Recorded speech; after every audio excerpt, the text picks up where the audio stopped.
I need to show you something that should terrify every bullion bank on Wall Street. The numbers I'm about to present are not speculation or mere estimates. These are official data points published by the Chicago Mercantile Exchange, verified delivery statistics, and publicly reported inventory figures. When you see these numbers and understand what they actually mean, you will realize that the COMEX silver market is approaching a mathematical impossibility. We are reaching a breaking point where the exchange physically cannot honor its delivery obligations. Today is Monday, January 13, 2026. Silver closed this past Friday at $85.73 per ounce. We are currently less than $1 below the all-time high of $86. 62% that we hit just days ago. In the first 2 weeks of January, something truly unprecedented happened. The COMEX delivered 45 million ounces of physical silver against expiring contracts. That represents 26% of the entire officially reported registered inventory, delivered in just 1 week.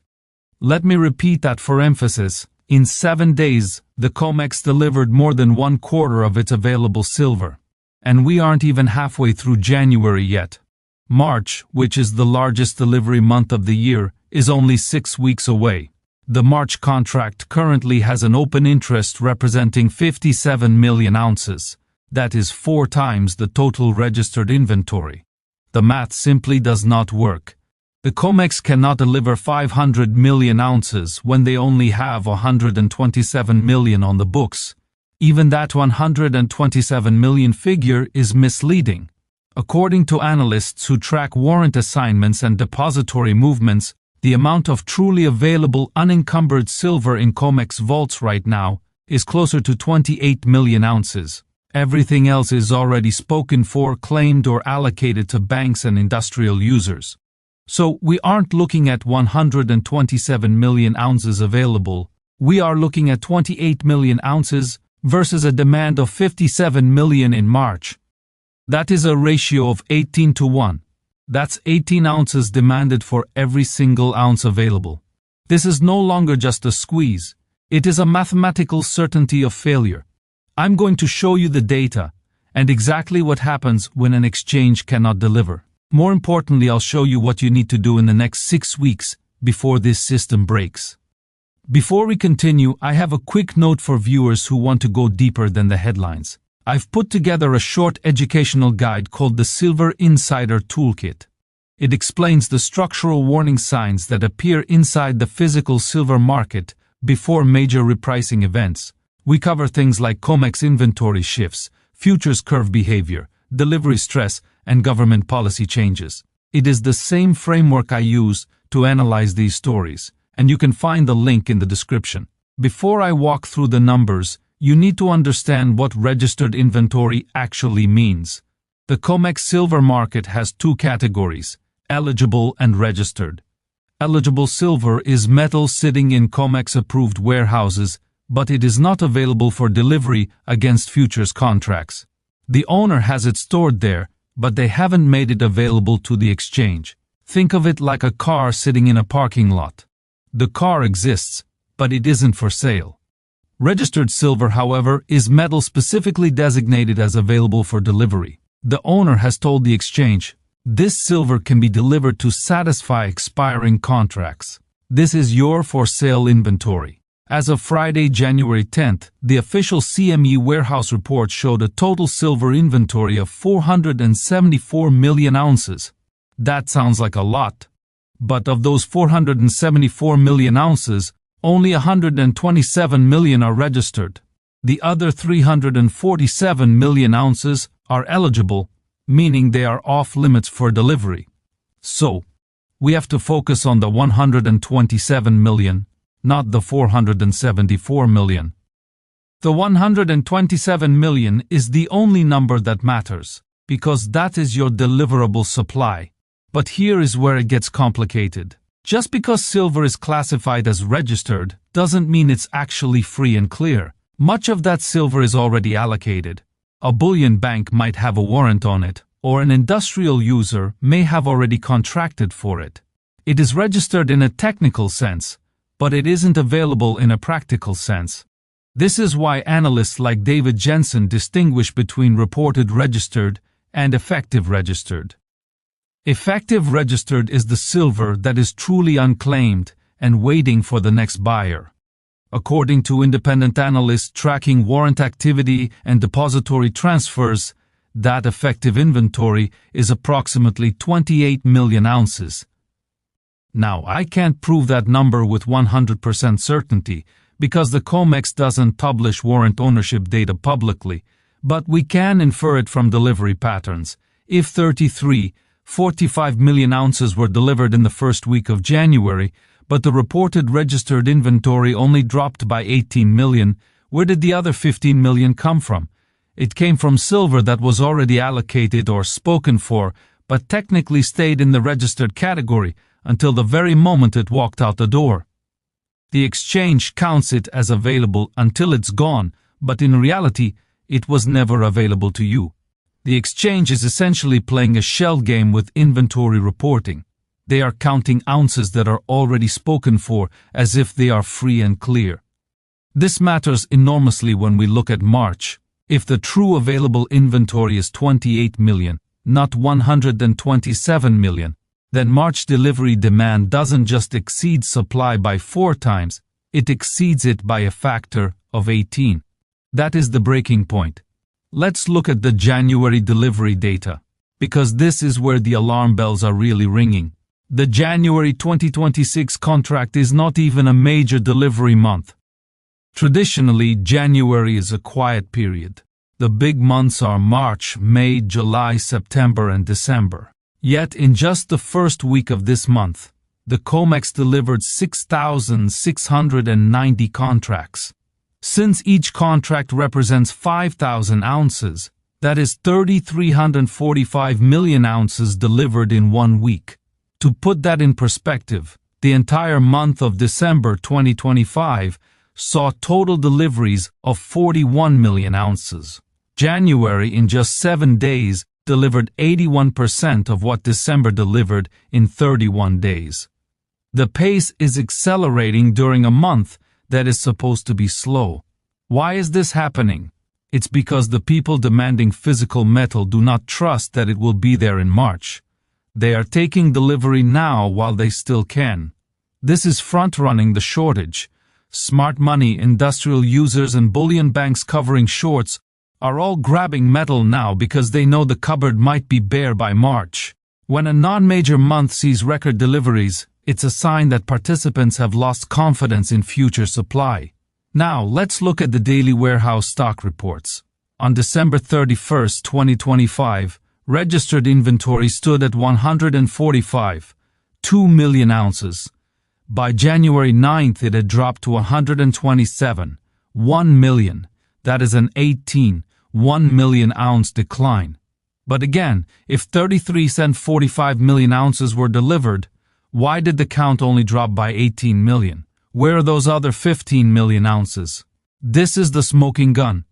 Those 15 million ounces came from silver that was either in the eligible category or was technically registered but already allocated. When the delivery was executed, that silver moved directly from the vault to the buyer without being reflected in the inventory decline because it was never part of the free-floating supply. The exchange reclassifies or transfers metal at the last second to make it look like the registered number isn't tanking as fast as it actually is. The reality is that available supply dropped by the full 33 million. This is why the effective registered number is likely down to about 28 million ounces. When you back out all the claimed and spoken for metal, the amount sitting there free and clear is terrifyingly small. The daily withdrawal data proves the bleed is real. On January 7th alone, COMEX Vault saw withdrawals totaling 3.25 million ounces. That is the largest single-day withdrawal in over a year. Where is it going? Some is going to industrial users and private buyers, but a huge portion is going to arbitrage traders shipping it to Shanghai and Dubai. In those markets, physical silver is trading at a premium of $8 to $15 over the COMEX paper price.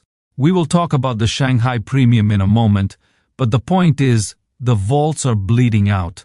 From January 2nd to January 10th, total withdrawals across all depositories exceeded 41 million ounces. That is a net outflow of 4 or 5 million ounces per day. If that pace continues, the entire registered category will be completely drained by mid-February. The flow is moving in only one direction, out. As long as that persists, the breaking point gets closer every single day. Now, let's look at the March cliff. The March 2026 contract is the next major delivery hurdle. As of Friday, January 10th, the March contract had an open interest of 101,487 contracts. At 5,000 ounces per contract, that represents over 507 million ounces of silver. Now, to be fair, not all of that will stand for delivery. Most traders are just speculating on price and will close their positions before the deadline. In a normal market, maybe 5% to 10% of open interest actually demands the physical metal. At 5%, that would be about 25 million ounces, which the COMEX could handle. But we are not in a normal market, we are in a squeeze. In January, a quiet month, we already saw nearly 7,000 contracts stand for delivery. If January did that, what will March do? If 10% stands, that's 50 million ounces. If 20% stands, that's over 100 million ounces. That is where the math completely breaks. Let's look at 3 scenarios. Scenario 1 is a normal market where 5% stands for delivery. The COMEX scrapes by, but their inventory drops to near zero, leaving them completely vulnerable for the May contracts. Scenario 2 is a moderate squeeze where 10% stands. In this case, the COMEX is short by about 22 million ounces and has to beg owners of eligible silver to sell at a massive premium, or they have to declare a default. Scenario 3 is a severe squeeze where 20% stands. Demand hits 101 million ounces, even if you use the official registered number of 127 million. They are cutting it too close once you factor in February withdrawals. In reality, they would be short by over 73 million ounces. That is catastrophic, leaving them no choice but to declare force majeure. Based on what we saw in January, we are likely heading towards somewhere between scenario 2 and 3. The COMEX knows this, and they are in trouble. This isn't just academic. It has profound implications for the price and your ability to buy or sell silver. If you want to track this in real time over the next 6 weeks, click subscribe and turn on notifications. I will be updating these inventory numbers and delivery notices every week to see which scenario is playing out. Now, let's talk about the Shanghai premium. While silver trades at $85.73 in New York, physical silver in Shanghai is trading between $93 and $100 per ounce. That is a massive $10 to $12 premium over the New York price. Dubai is seeing similar numbers. Why is the East paying so much more? Because Chinese industrial demand for solar panels, EV batteries and electronics is voracious. They need real metal, not paper contracts, and they are willing to pay for it. Historically, this premium was only 50 cents to $2. A $10 premium is unprecedented and proves the physical market has decoupled from the paper market. The paper market says silver is worth 85. The physical market says it's worth 96. The physical market is always right, because you can't build a solar panel with a futures contract. This premium is the ultimate weapon against COMEX manipulation. If the price in New York drops, the arbitrage profit for shipping silver to Shanghai grows even larger. Traders will simply buy in New York, take delivery and ship it east for an instant 20% return. This creates a floor under the price. If the exchange tries to smash the price down, they only accelerate the draining of their own vaults. They are checkmated. We are already seeing this in the data. Major banks like JP Morgan are facilitating these flows, taking risk-free profits while the COMEX supply vanishes. The exchange is getting desperate, which brings us to the margin hikes. On January 7th, the CME raised the margin requirement for silver futures by 47%. You now need $32,500 in cash just to hold one contract, up from $22,000. The official reason is risk management due to volatility, but look at the timing. Every time the price makes a major move higher, they hike the margins. They are using margins as a brake pedal to force leveraged traders to sell, trying to slow down the rally. It tells you that the big short sellers, the bullion banks, are in real pain. The exchange is intervening to give them breathing room, but if a 47% hike didn't stop the rally, the next step is even higher margins that price out everyone but the largest institutions. This leads us to the final nuclear option, force majeure. This is a legal clause that allows the exchange to cancel its obligation to deliver physical metal due to extraordinary circumstances. If the COMEX can't find the silver, they can simply declare they are unable to deliver and settle the contracts in cash instead. If you were expecting 5,000 ounces of silver, you get a check for the cash equivalent. And here is the kicker: the exchange gets to decide what that fair price is. They could settle you at $85 even if the real-world price has spiked to $100. This has happened before in palladium and recently in the nickel market. It is the nightmare scenario for anyone holding paper silver expecting the real thing. If this happens, the paper price might dip briefly as people panic, but the physical price will explode. A force majeure is a global admission that there is no silver left in the West. So, what is the timeline? We are in mid-January now. By February 1st, registered inventory could be near zero. The COMEX will then have 5 weeks to beg, borrow or steal enough silver to cover March. They might limp into March with just enough to look solvent, but the withdrawals won't stop. By mid-March, they will likely hit a wall. If they survive March, the May contracts will almost certainly finish them off. When the breaking point hits, premiums on physical coins will skyrocket. Paper and physical prices will diverge permanently. So, what should you do? First, if you are holding futures and want the metal, take delivery now. Do not wait for March. Second, if you own physical silver, hold on to it. Do not let paper market volatility scare you into selling the real thing. Third, if you are buying now, physical is the way to go, even with the high premiums. Paying a 35% premium now is better than trying to find metal when the premiums hit 60% or when availability vanishes entirely. Fourth, look at high-quality mining stocks, as they will print money in a triple-digit silver environment. Finally, keep a close eye on the daily reports. The numbers don't lie. The COMEX delivered 26% of its inventory in a single week. The math is broken, the vaults are bleeding, and the clock is ticking. March is only 44 days away. In 44 days we will know if the system holds or if everything changes. Position yourself accordingly.